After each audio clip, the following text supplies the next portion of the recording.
ili tuendelee kubarikiwa, endelee kutunzwa na mwisho tupate kuurithi uzima wa milele. Amen. Ndugu zangu wapendwa, neno linalotuongoza ni kutoka katika waraka wa Mtume Paulo kwa Warumi sura ya 9 mstari wa kwanza hadi wa 5. Warumi sura ya 9 mstari wa kwanza hadi mstari wa 5.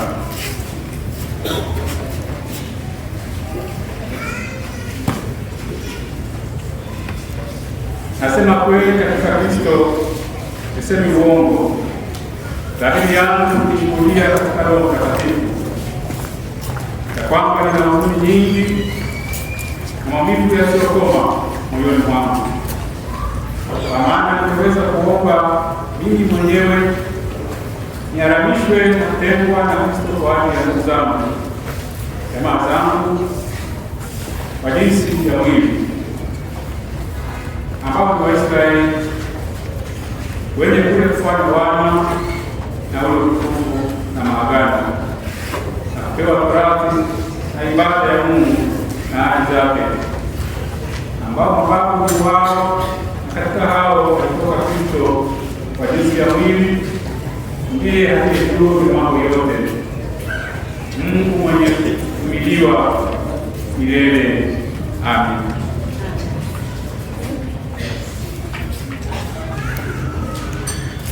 Ndugu zangu wapendwa katika Bwana wetu Kristo, siku ya Bwana ya pili baada ya kuzaliwa kwake Yesu Kristo, ambapo tunaongozwa na kichwa wa mkuu unaosema utukufu wa Mungu umefunuliwa katika Yesu Kristo. Utukufu wa Mungu umefunuliwa katika Yesu Kristo. Kabla kwa kwanza tunaweza kujiuliza utukufu wa Mungu ni nini? Sikia, utukufu wa Mungu uliofunuliwa katika Yesu Kristo. Utukufu wa Mungu ni nini?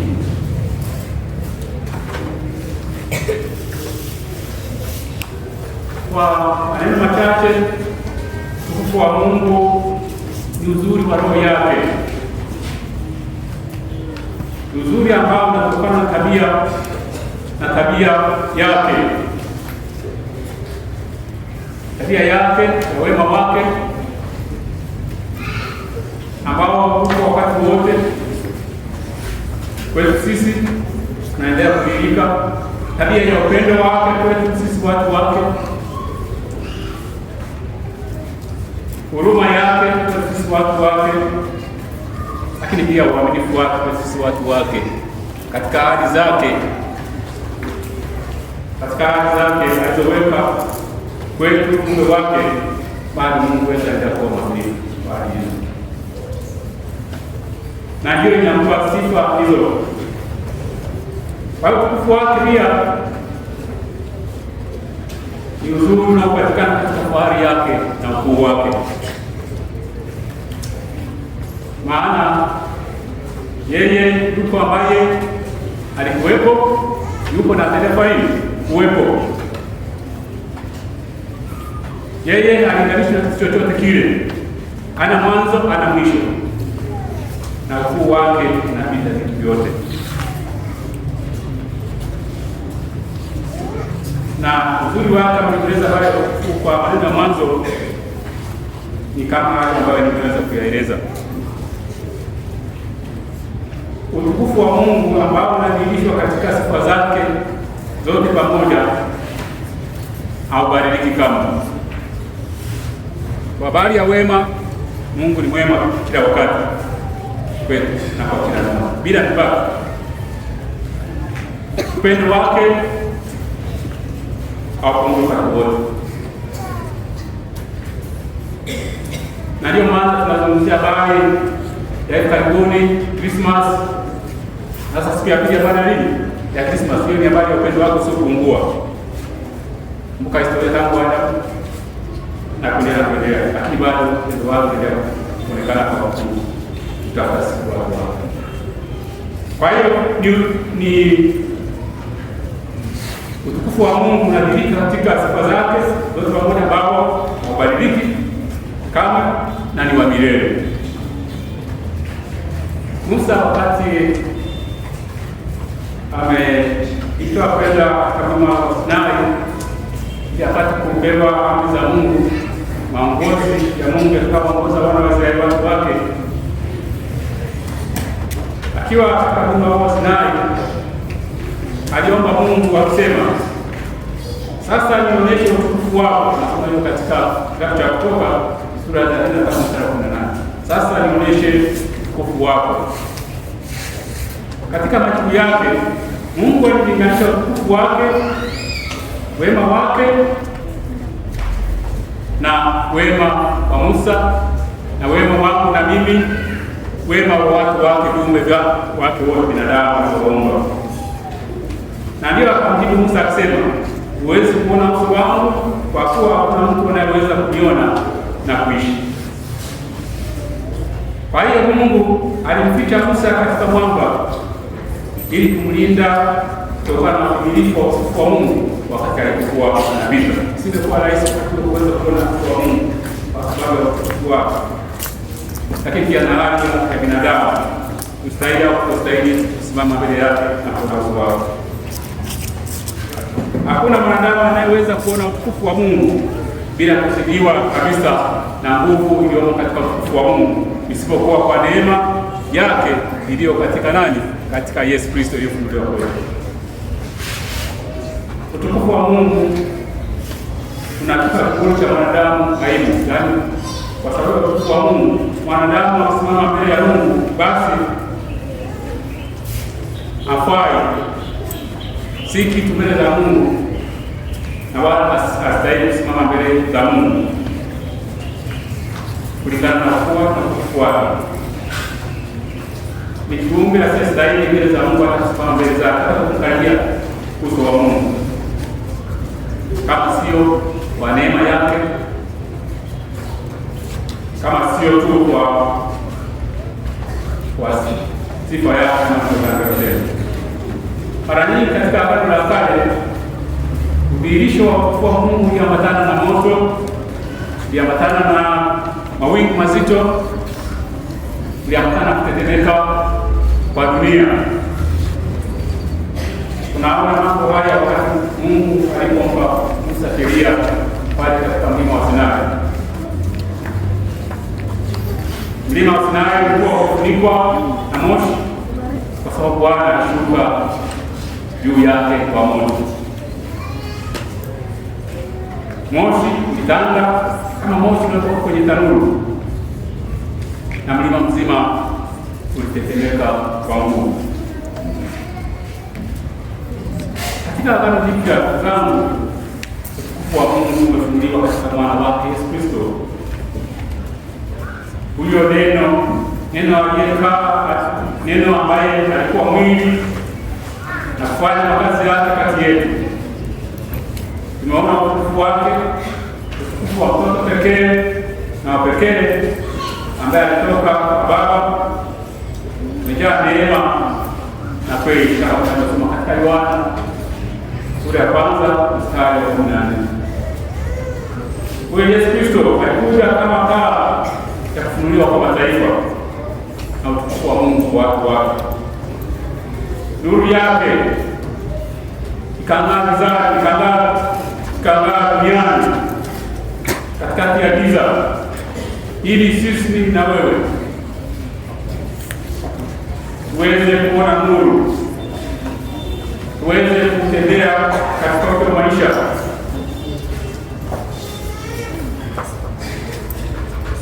tuweze kuona ukuu wa Mungu.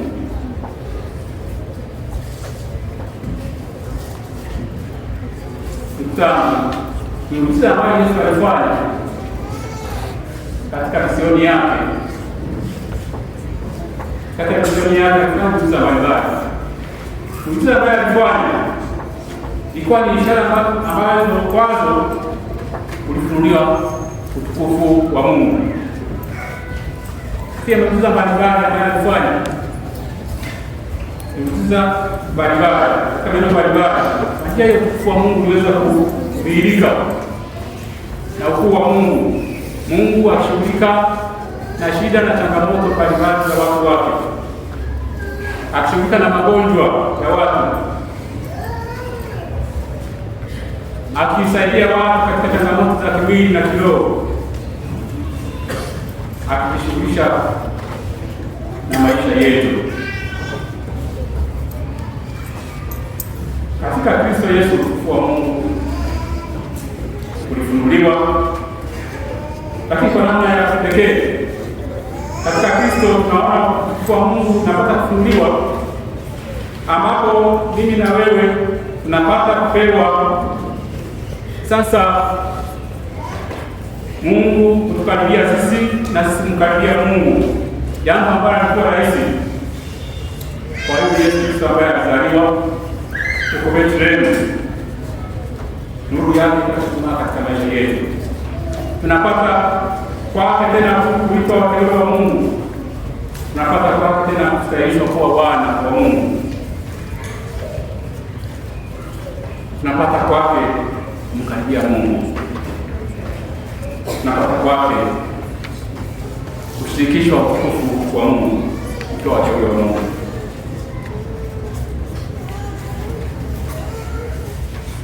Ndugu zangu, Kristo anaahidi kurudi siku fulani kwenye mawingu ya mbinguni kwa nguvu na kwa utukufu mkubwa. Katika Yesu Kristo tunaona utukufu wa Mungu unavyofunuliwa kwa namna ya pekee. Tunaona neema ya Mungu, tunaona upendo wa Mungu, tunaona huruma ya Mungu kwetu sisi watu wake. Ili ndugu zangu wapendwa,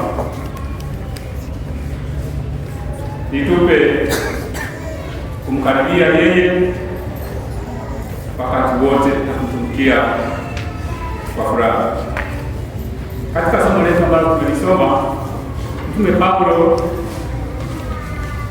anaelezea habari ya huzuni yake aliyokuwa nayo, jinsi ambavyo alisikia moyoni, tena anasema kuongozwa na Roho wa Mungu. Anaeleza alisikia moyoni mwake kuwa na huzuni kubwa, kuwa na maumivu sana moyoni mwake kwa ajili ya ndugu zake, kwa ajili ya jamaa zake, kwa ajili ya wenzake wa Israeli zake. Kwa nini? Kwa sababu walikuwa bado hawajaweza kutambua matendo makuu katika Yesu Kristo aliyekuja hapa duniani. Walikuwa hawajatambua neema ya Mungu katika Yesu Kristo, upendo wa Mungu katika Yesu Kristo. Walikuwa hawajaweza kutambua huyo ambaye alitokea kuja duniani kupitia kwa wao akaja duniani, lakini wao ambao walikuwa wa kwanza kuona hayo makuu wakawa bado wanachelewa. Kwa nini? Kumpokea na Bwana Mwokozi wao. Huyu alikuja kuwa Bwana Mwokozi wetu, Bwana Mwokozi wa ulimwengu, Bwana Mwokozi wa watu wote. Ndipo katika mstari iliyotangulia kabla ya hapo ambaye anaeleza katika somo letu, anaeleza baadhi ya Mtume Paulo kulingana na imani yake, anaeleza habari ya katika imani yake. Kwanza akieleza kwamba kulingana na utukufu wa Mungu ambao umefunuliwa kwetu, ni nini kinachoweza kwa namna hiyo? Ni kitu gani kinachoweza kutenga na ukuu na upendo wa Mungu? Kiangalia mstari ya mwisho sura ya 8 kabla ya somo hili, anaeleza nini kitenge na upendo wa Mungu. Anataja mambo kadha wa kadha. Je, ni njaa? Je, ni dhiki? Ni magonjwa, vita, upanga, ni nini? Je, ni nini kinaweza kutenga na upendo wa Mungu? Lakini katika mstari wa mwisho kabla ya sura ya 9, Paulo anaeleza juu ya imani yake, akisema kwa sababu ya imani yake yeye aliona kwamba hakuna chochote kinachoweza kumtenga na nini? Na upendo wa Mungu huo ulio katika Kristo Yesu Bwana wetu. Hakuna chochote kinachoweza kumtenga na upendo wa Mungu huo ulio katika Kristo Yesu. Na hayo imani hiyo Paulo alikuwa nini? Aliishi, alikumbana na mengi, alikumbana na magumu, lakini hakutengwa na nini? hakutengwa na upendo wa Mungu. Mara gerezani, mara katika gogo, mara nyingine, mara barua karibu na nyingine mengi katika kumtumikia Kristo kwa sababu ya upendo wake. Hakutengwa na nini? Hakutengwa na upendo wa Mungu. Nasi tunaweza kujiuliza, je, ni nini kitutenge na upendo wa Mungu? Nini kinachoweza kututenga na upendo wa Mungu? Ni njaa, ni changamoto za maisha, hali ya maisha, ni ugonjwa, ni kikazi, hekaheka, ni hangaiko ya dunia, kutwazika, sio mbaya, ni ugonjwa. Ni nini kinaweza kutenga na upendo wa Mungu? Ni maneno ya wale ambao hawajapokea Bwana wetu Yesu Kristo, masengenyo yao, dharau yao, labda. Ni nini kinaweza kutenga na upendo wa Mungu?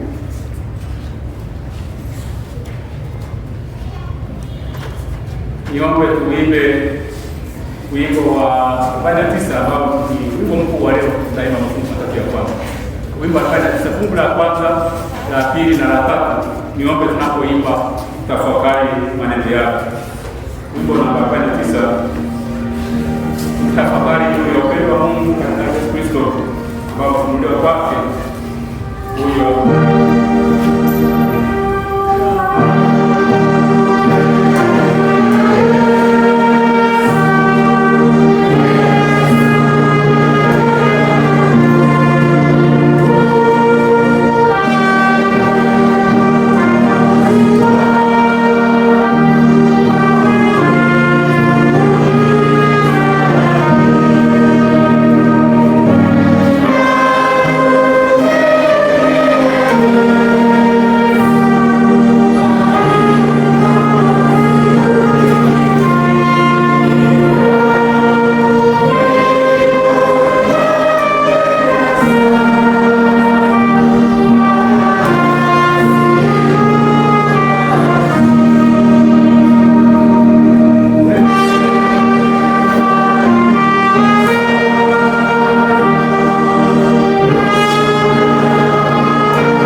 kuendelea kumtegemea Bwana Yesu Kristo. Yeye aendelee kuwa mchungaji wetu mwema, kuchunga kama kondoo wake, akituangazia nuru yake, tusipotee njia, ili tupate urithi wa uzima milele na kuwa pamoja naye katika utukufu milele. Amen.